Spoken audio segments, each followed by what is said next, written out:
stormy Wednesday evening. As we go into Thursday, we'll still have a lot of showers around, continued cloud cover, and much cooler temperatures. All the details are coming right up.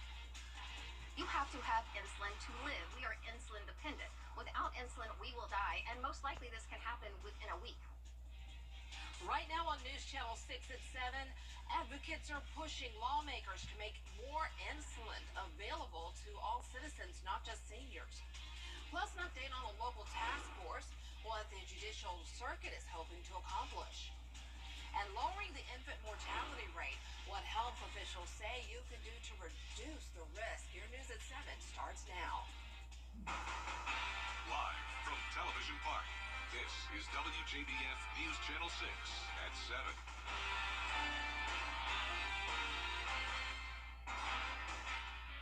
You're watching News Channel 6 at 7. I'm Dee Griffin. Thanks so much for joining us. Coverage you can count on begins with a disruption in network services in the city of Augusta.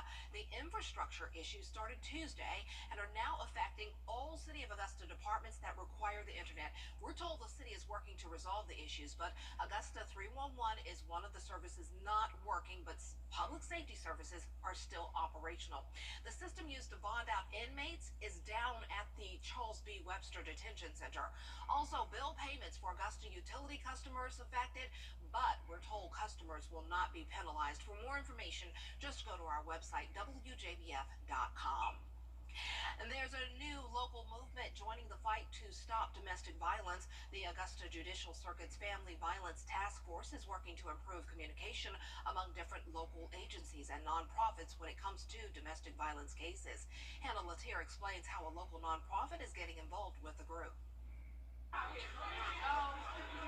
There's overlap when there's a domestic violence case and children are involved, so we want to make sure that those cases are handled the proper way. The people in charge of child enrichment want to get a domestic violence protocol for children up and running within the circuit. When we're looking at adverse childhood experiences, so the impact things that kids experience as a child can have even later in life, we know domestic violence is a huge factor for that. So it's really important, besides just providing that support and services to the actual victims themselves, we're providing resources and healing through counseling to kids. Viola Brooke tells me working with other organizations in the task force is crucial to child enrichment being able to provide the most support possible. The more we can collaborate together and get out of our little silos and all work together for the best interests of these victims and children. And with school getting out soon, the number of domestic violence cases is expected to rise. So Viola Brooke believes this task force is more important now than ever. We end up not seeing a huge number of those cases during that time because kids aren't in school and they don't have access to mandated reporters. But August is always a busy time for us. Kids going back to school and kind of talking about, oh, these are the things that happened over the summer. Child enrichment is always accepting donations and volunteers and wants to do everything in its power to address and reduce domestic violence cases in the CSRA. In Augusta, Hannah Latier, WJBF News Channel 6. A Grovetown woman is in jail accused of shooting her stepfather. 44-year-old Tasha Lawrence is being held at the Columbia County Jail after turning herself in. Deputies say the two had an ongoing problem which led to the shooting. We spoke with neighbors who heard the shots being fired. Had those flowers in her hands. It's a little bouquet of flowers right there. And she dropped those and she just walked. I mean, she was angry. She looked angry, just got in the car, drove right away. She allegedly shot her stepfather, 67-year-old Clarence Jordan, at a home on Grove Landing Way. The victim was taken to the hospital. His condition is unknown at this time. Tasha Lawrence is being held without bond. Well, time now for us to take a first look at our weather, and meteorologist Jennifer Tronti is here tonight for us, and we see a lot of rain moving through the area. Yeah, it's definitely an active Wednesday evening. Nothing severe so far. However, I do want to point out that Burke County is under a special weather statement. That's for 40-mile-per-hour wind gusts, along with some pea-sized hail. Other than that, not very widespread across the entire area. Most of these storms are focused south of Augusta, including Aiken County, as far south as parts of Emmanuel County, dealing with some of that rain. But Burke County, definitely the main focus here. As we take a closer look at the metro, just some light showers along I-20 moving into North Augusta. But notice down south, we have some very very heavy rainfall in the pink areas where you could expect that pea-sized hail to be, and definitely those strong winds as this pushes off towards the east of downtown Waynesboro. Here's a look at downtown on our Terry Lambert Hyundai Skyview cam. The heaviest rain just came through. Some very wet roadways out there. No flooding alerts at this time, but definitely be careful when headed out later on this evening, especially along Highway 25. Temperatures have cooled down from the rain. We're only at 77 in Augusta, low 80s still in Barnwell, 84 in Louisville, 73 in Gibson and Wrightsville, 74 in Waynesboro. Now, as for the winds, really not too bad. Definitely the highest winds in those areas with the storms. Other than that, really only up to around 5 miles per hour with muggy conditions for all of us. Dew points in those upper 60s through low 70s. We have a lot of moisture in place with this stationary front to our south, triggering the showers and thunderstorms across the two-state. But also, we're paying attention to this high pressure all the way up in the Midwest. This will continue to move down on the East Coast and will really influence our weather tomorrow. Check out these temperatures. It's going to be very cloudy and only topping off in those upper 60s to low 70s. So we'll have a wedge effect in place tomorrow. It'll be a soggy and cloudy Thursday with the major cool down. Then we'll be warm again by the weekend with more chances of rain. All those details are coming up. Back to you, Dee. All right, thanks so much. Well, the Columbia County School District is celebrating its rookies today. The district held its Rookie of the Year ceremony to celebrate first-year teachers. Luke Yeldon, math teacher at Columbia Middle School, was selected for the honor this year. Congratulations to Mr. Yeldon and all of the other rookie teachers for a successful year one. One down, about 35 more to go, right? Well, hang in there. Well, advocates are urging lawmakers to lower the cost of insulin to help diabetics for all Americans, not just seniors. Atlanta Bureau Chief Archie Seshadri has more. A new White House report shows that nearly 1 million Georgians who are 18 and older have diabetes. That's about 12% of adults in the state. It is a constant, every single day thing to be able to try to maintain that you are within range. Now, one of the stats and facts that's pretty staggering is the NIH states that a person with type 1 diabetes makes about 180 medical decisions a day. And this is every single day. And now we've got all these changes with insulin, which has been good, but now we need to make it law where these prices will not be higher than $35 per month for insulin. Last year, Senator John Ossoff helped champion the provision to cap the out-of-pocket costs for seniors on Medicare and talked with AARP Georgia seniors on Wednesday about the benefits. One of those is a person with type 1 diabetes generally pays between $334 to $1,000 per month for their life-saving insulin. Now, I want to talk about specifically type 1 diabetes, because with type 1 diabetes, you have to have insulin to live. We are insulin dependent. Without insulin, we will die, and most likely this can happen within a week, which is staggering. For example, I wear an insulin pump. I also have to have a continuous glucose monitor. So you talk about these prices, I don't know about you, but certainly I'd like to spend $1,000 a month in another way. Senator Raphael Warnock proposing the Affordable Insulin Now Act that will require private group or individual plans to cover one of each insulin dosages and be capped at $35 a month. But when you talk the talk, you got to walk the walk. And that means making this a law, putting forth legislation that these insulin companies cannot price gouge us anymore for this insulin we need to actually live. Reporting in Atlanta, Archie Seshadri, Atlanta Bureau Chief. Local health experts are working to reduce the risk of maternal and baby mortalities during childbirth. From 2018 to 2020, the maternal mortality rate increased 36% throughout the country. In the state of Georgia, local care providers say the number of deaths have also increased significantly. The common risk factors like cardiomyopathy, preeclampsia and eclampsia, embolisms, coronary conditions, and more can all be prevented with a proactive approach. Before you decide to get pregnant, work on your health. So the best thing you can do is exercise, eat right.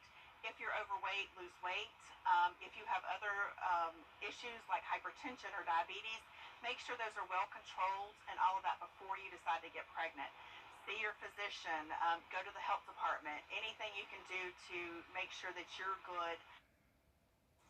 Clinical nurse managers at doctors' hospitals say they have programs that will help with the proactivity for healthy delivery for both mom and baby. For more on that, just go to our website, wjbf.com.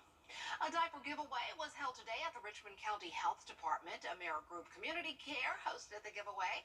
Organizers say the goal is to reduce stress for moms. The National Diaper Bank Network estimates that families receiving child care benefits use roughly 29% of those funds to buy diapers. 57% of parents who rely on child care say they missed about 4 days of school or work in the past month because they didn't have diapers. We are bringing such great resources to the community right in our neighborhood, right here. And literally, there are people lined up at, I think it was 12:15.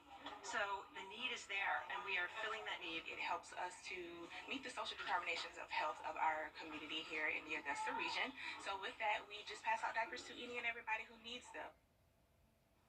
The event was so successful that 15 minutes after the giveaway began, all diapers, wipes, and clothing were distributed. Wow, way to go for that wonderful effort. Well, taking a moment to say thanks for a job well done, the Salvation Army of Augusta honored its many volunteers at the annual Compassion in Action luncheon today at the Kroc Center. From ringing bells at the Red Kettles and collecting toys for Angel Tree children during the holidays to staffing community events at Halloween and Easter, volunteers are the heart of the organization. Two of the biggest awards presented were the Battle of Bells and the Spirit of Service. Congratulations to Henry Shear and the folks at T-Bones. Those are our good friends over there. And bell ringer extraordinaire Calvin Jones. Way to go. Well, the CIA is recruiting people to share information. Baby.com. Click, click. Now, your most accurate forecast with WJBF Live 5/6. Good Wednesday evening. Hopefully you're staying inside the rest of tonight because we definitely have some storms around, especially south of I-20. That's where all the action is. Augusta just getting some light rainfall. That's moving further into Aiken County. And down in Waynesboro, that's where we've had the heaviest rain just come through town, now pushing into southern Burke County. And this will be in Jenkins and Screven County shortly. We have a lot of lightning strikes and some pea-sized hail with 40-mile-per-hour winds.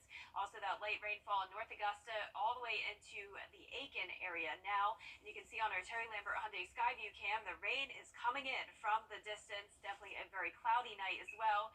And temperatures are dropping now that we've had the rain. 77 degrees, dew point of 70. So pretty humid outside. Winds are pretty light though, 6 miles per hour.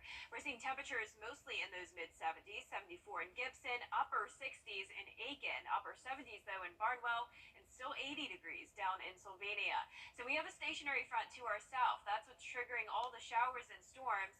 A couple severe storms down in southern Alabama. We've had no severe weather so far today, and for tomorrow, I'm not expecting much storm activity, mostly just some rain. So this front will move off towards the south, and this high pressure over the Midwest will then become our dominant feature. This is going to make for a wedge setup across the CSRA.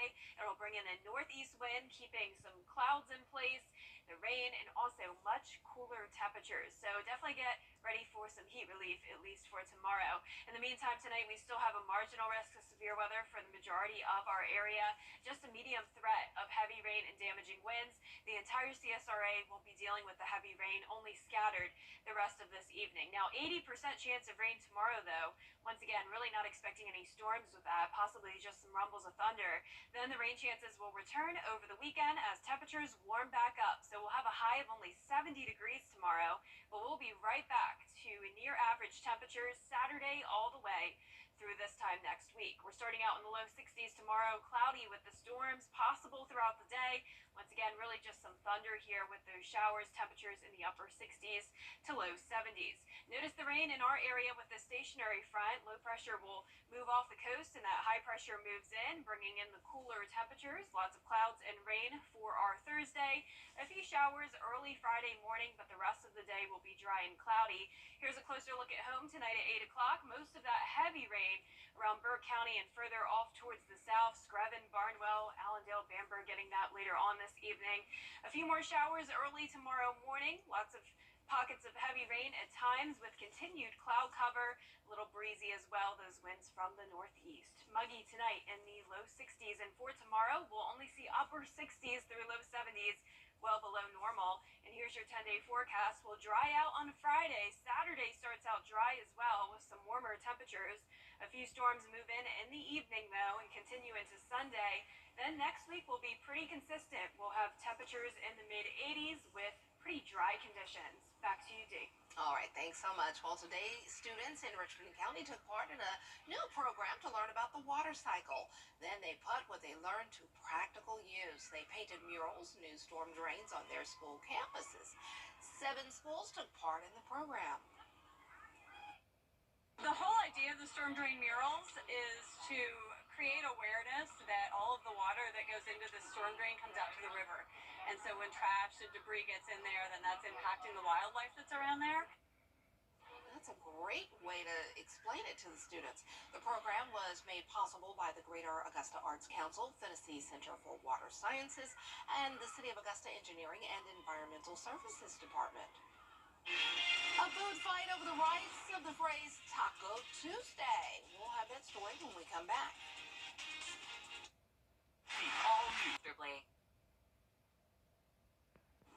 A fight is brewing over the phrase Taco Tuesday. Taco Bell filed an official petition yesterday to end the trademark on the phrase. Its rival, Taco John's, has owned it for over 30 years. Taco Bell argues the trademark should be free for all who love tacos because Taco Tuesday is such a common phrase these days. I use it all the time. Right now, those who use it without permission could face legal consequences. I retract that statement I just made just in case they want to come after me. I don't have any money for y'all to come after me. I just like tacos on Tuesday. Who knew it was so serious? I mean, I've never even heard of Taco John's. I know. I mean, certain parts of the country. Yeah, so Not to say that Taco John's doesn't matter. They might be coming after us.